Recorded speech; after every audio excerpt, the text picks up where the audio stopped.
नमस्कार. गोष्टीचे नाव आहे लबाड कोल्हा. एक कोल्हा एका गावात शिरला.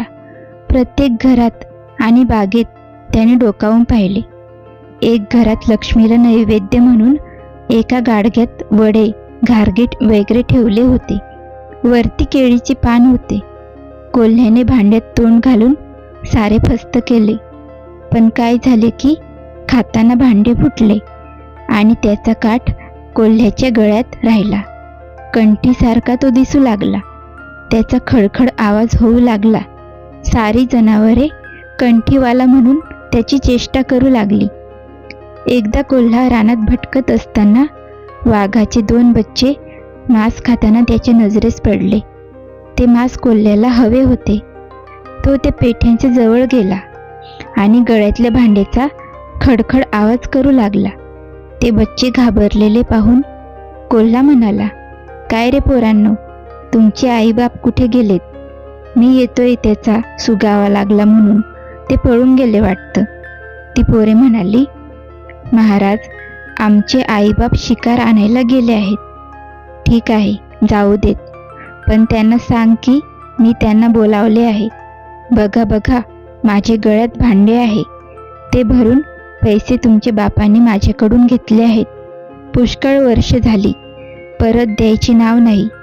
तेव्हा तो आला की त्याला माझा निरोप कळवा. मी आता जास्त दिवस थांबणार नाही. पण मला भूक लागली आहे. ते मांस द्या बरे." पेठ्यांनी मांस दिले. ते खाऊन कोल्हा निघून गेला. मग दररोज तो त्या पेठ्यांचे मांस खाऊ लागला. ते पेठे इतके घाबरले होते की आईबापांना त्याचा निरोप सांगायलाही ते धजले नाहीत. खाणे तुटल्यामुळे दिवसेदिवस सुकत चालली. तेव्हा आईने त्यांना, "तुम्ही असे वाळत का चाललात? इथे कुणी येते का?" असे विचारले. तेव्हा त्यांनी तिला सगळी हकीकत सांगितली.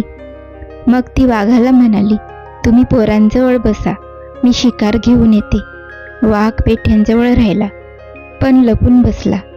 कोल्हा आपल्या पोरांचे मांस खातो हे पाहून त्यांनी कोल्ह्यावर उडी घेतली. पण कोल्हा सावध होता. तो जोरात पळू लागला. वाघ पाठलाग करू लागला.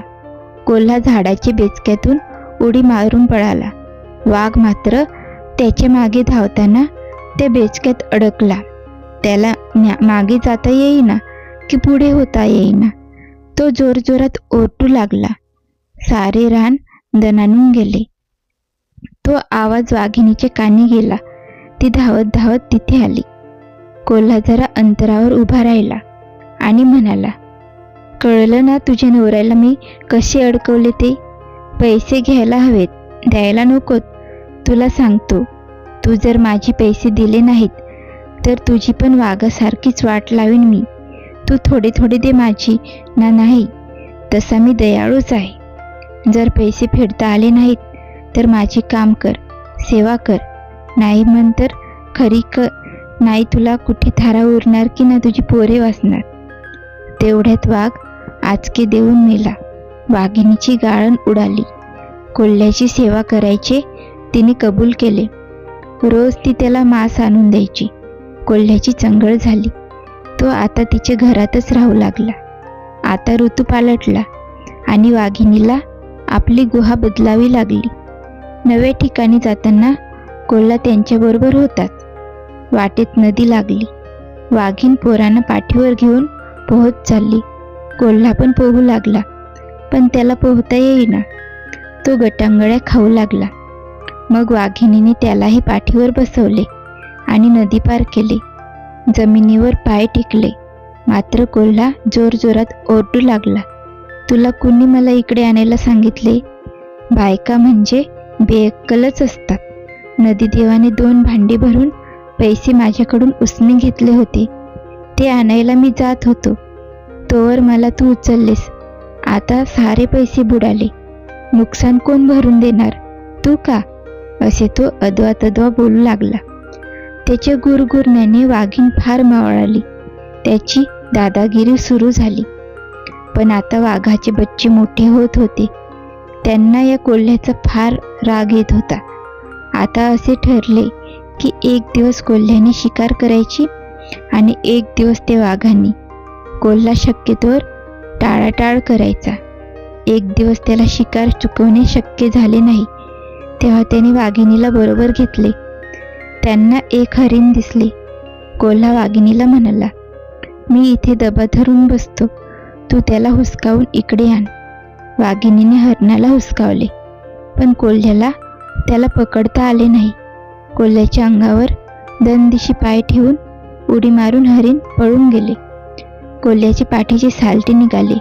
वाघीण आली तेव्हा कोल्हा म्हणाला, हरीण जवळ आले तेव्हा माझी हसून हसून मुरकुंडी वळली. माझ्या एवढा मोठा प्राणी का हरणासारखे क्षुद्र जनावर मारणार? आता त्या लहान वाघांना त्याचे सगळे लबाडे माहीत झाले होते. त्याची फजिती करायचा बेत त्यांनी केला.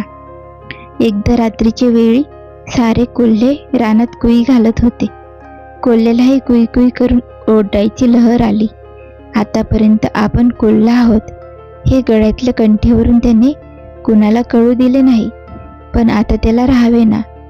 तो पळत जरा दूर गेला आणि कुई घालू लागला. ते वाघ त्याच्या पाळतीवर होतेच. इतर कोल्ह्यांबरोबर त्याला तसेच ओरडताना पाहून ते समजले की हा तर क्षुद्र कोल्हा आहे, कोणी मोठा प्राणी नव्हे. तो परत आल्यावर त्या दोघांनी त्याला फाडून टाकले. तुम्हाला ही लबाड कोल्ह्याची गोष्ट आवडली असेल तर चॅनलला लाईक करा आणि अशाच नवीन नवीन गोष्टी ऐकण्यासाठी चॅनलला सबस्क्राईब करा. धन्यवाद.